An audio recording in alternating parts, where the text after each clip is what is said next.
Buckingham Palace has announced the death of Queen Elizabeth II, the longest reigning monarch in British history. You might have heard, the Queen is dead and the world is in mourning. Really quite surprised at how emotional I felt, actually. Sort of like a numb, empty feeling. Take down the bunting from the Jubilee, paint it black and, respectfully, hang it up again.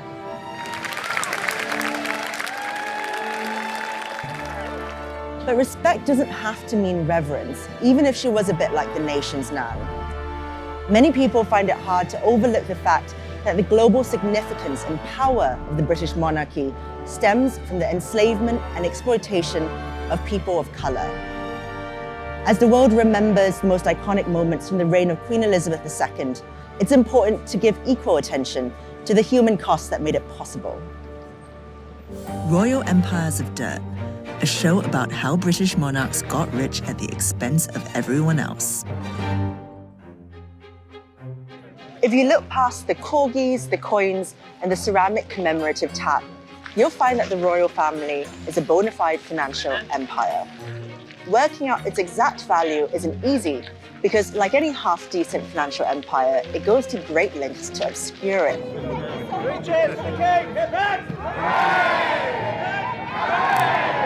In early 2021, an investigation found that the Queen successfully lobbied Parliament to keep her private wealth hidden from the public. But last year, Forbes estimated that the headline value of the royal family's holdings was worth more than $28 billion. That includes Buckingham Palace, the crown jewels, huge areas of land across the UK, and some prime London real estate. The late Queen and Prince Charles did pay some voluntarily, but the British monarch is exempt from paying most taxes, including inheritance tax. That means Charles inherits her $737 million private estate without paying the 40% tax rate that the rest of us commoners do.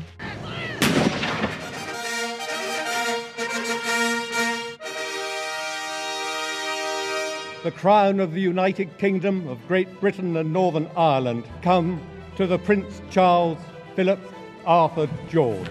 I am deeply aware of this great inheritance and of the duties and heavy responsibilities which have now passed to me.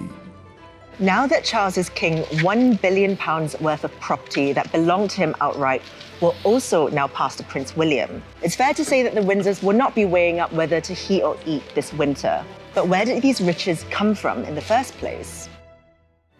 For it is the empire, which includes 1/4 of all the land and of all the peoples of the world, that gives to Britain its position as a first-class power.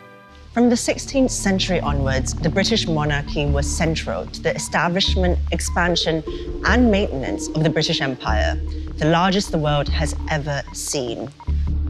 One of the ways they amassed wealth and power was through the transatlantic slave trade, of which the royals were largely in favor.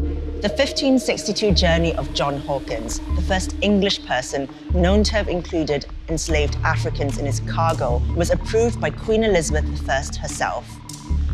After Britain invaded Jamaica in 1655, the Royal African Company was set up by royal charter under King Charles II. Its purpose was to control the West African slave trade and protect the British monopoly against the Dutch. The RAC went on to transport more enslaved Africans to the Americas than any other single institution ever, lining the pockets of the Stuart monarchs. Many of those trafficked were branded with the initials DY, as in the Duke of York, who led the company and later became King James II.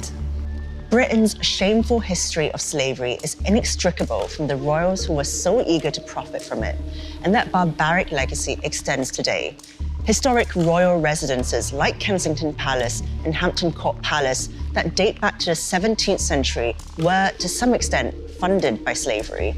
So while it's hard to tell just how much of the Windsors' wealth derives from slavery today, it quite literally helped to build the roofs over their heads.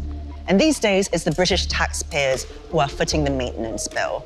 In 2014, they paid $7.6 million to refurbish a 20-room apartment for Will and Kate in Kensington Palace. During Queen Victoria's reign, the Slavery Compensation Act meant a £20 million payout. £17 billion in today's money was paid out to slave owners, not the people who had been enslaved or the countries they were taken from. It represented at the time 40% of the Treasury's annual spending budget.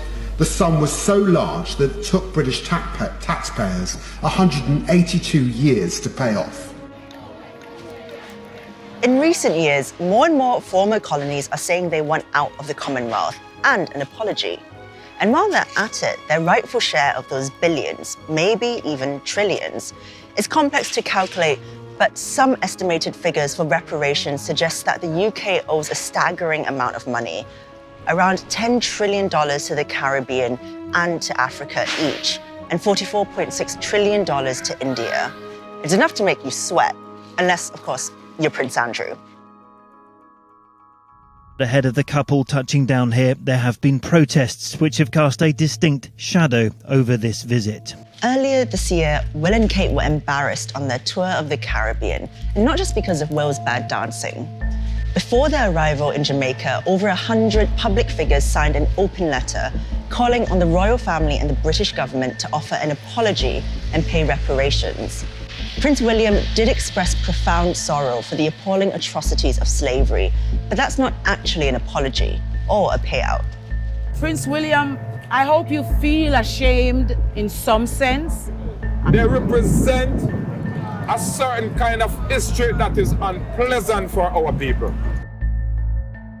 So you can see why so many people around the world view the Queen's death as an opportunity to right historic wrongs. What remains to be seen is whether the new king will be open to reparations, but it's unlikely they'll come at a cost to him and his family. After all, they don't call it the firm for nothing.